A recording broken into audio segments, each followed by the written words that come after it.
Hello বন্ধুরা, আশা করি ভালোই আছো। আজ একটি পশ্চিমবঙ্গের ভৌতিক ঘটনা নিয়ে তোমাদের সাথে আলোচনা করব। আর যারা যারা আমার চ্যানেলে নতুন তারা প্লিজ আমার এই চ্যানেলটিকে সাপোর্ট করো, লাইক ও সাবস্ক্রাইব করে আমাদের পাশেই থাকো। অনেক দিন পরে পশ্চিমবঙ্গের কথা মনে পড়ল। অনেক দিন আগের কথা ছিল। পশ্চিম বাংলায় একটি ছোট্ট গ্রামে বিশাল একটি জমিদার বাড়ি ছিল। বাড়িটা দেখলেই বোঝা যেত এটি একসময় খুবই জমজমাট ছিল, কিন্তু এখন বাড়িটা পরিত্যক্ত ও ধ্বংসপ্রাপ্ত। বাড়ির চারপাশে ঘন বন আর গাছপালা জন্মে গেছে, যা বাড়িটাকে আরও ভয়ঙ্কর করে তুলেছে। গ্রামের মানুষজন বিশ্বাস করত জমিদার বাড়িটা অভিশপ্ত। সেখানে একদা জমিদার আর তার পরিবার বাস করত।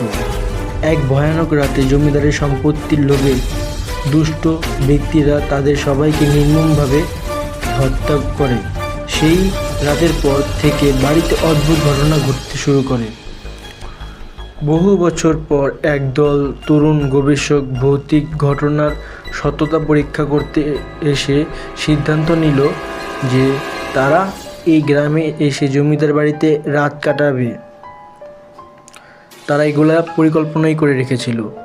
গ্রামবাসী তাদের অনেকবার নিষেধ করে, কিন্তু তারা নিজেদের সিদ্ধান্তে অটল থাকে। সন্ধ্যা নামার সঙ্গে সঙ্গে তারা বাড়িতে প্রবেশ করে। বাড়ির ভেতরটা খুবই ঠান্ডা এবং স্যাঁতস্যাঁতে ছিল।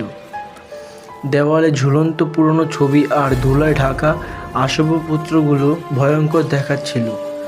তারা বাড়ির বিভিন্ন ঘর ঘুরে দেখে, কিন্তু কোনো অস্বাভাবিক কিছুই খুঁজে পায় না। রাতের খাওয়া শেষ করে তারা একটা বড় ঘরে বসে গল্প করতে শুরু করলো। রাত বাড়ার সঙ্গে সঙ্গে তারা অদ্ভুত শব্দ শুনতে পায়। প্রথমে তারা ভাবছিল যে এটা হয়তো বাতাসের শব্দ, কিন্তু ধীরে ধীরে শব্দটা স্পষ্ট হতে লাগলো আর বুঝতে পারলো এটি কারো একটা হাঁটার শব্দ। তারা অনুসরণ করে শব্দটির দিকে এগিয়ে যায় এবং একটি পুরনো দরজা খোলার চেষ্টা করে। দরজাটা খুবই শক্ত ছিল, কিন্তু তারা অনেক কষ্ট করে খুলে ফেলল। দরজা খুলতেই তারা একটি রহস্যময় ঘর দেখতে পায়, যেখানে অনেক পুরনো জিনিসপত্র এবং কাগজপত্র ছড়িয়ে ছিল। হঠাৎ তারা অনুভব করে তাদের পেছনে কেউ দাঁড়িয়ে আছে। ঘুরে দেখতেই তারা একটি ভৌতিক মূর্তি দেখতে পায়, যার চোখ থেকে রক্ত পড়ছে এবং মুখে ভয়ঙ্কর হাসি। ভয়ে তারা চিৎকার করে উঠল এবং দৌড়ে বাড়ি থেকে বেরিয়ে গেল। তারা গ্রামের প্রবীণদের কাছ থেকে জানতে পারল জমিদারের পরিবারের আত্মা এখনও সেই বাড়িতেই বসবাস করে এবং কেউ সেখানে রাত কাটাতে চায় না। তাদের সঙ্গে এমন ভয়ঙ্কর ঘটনা ঘটতেই সেই রাতের পর গবেষক দলটি আর কখনোই সেই গ্রামে ফিরেনি।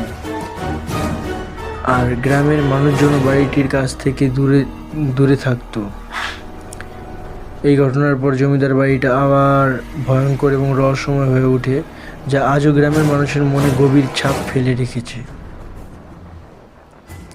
এরকম নিত্য নতুন ও সত্য ভৌতিক ঘটনা যদি জানতে চাও, তাহলে আমাদের চ্যানেলে সাবস্ক্রাইব করে বেল আইকনে টিক করে রেখে দিও।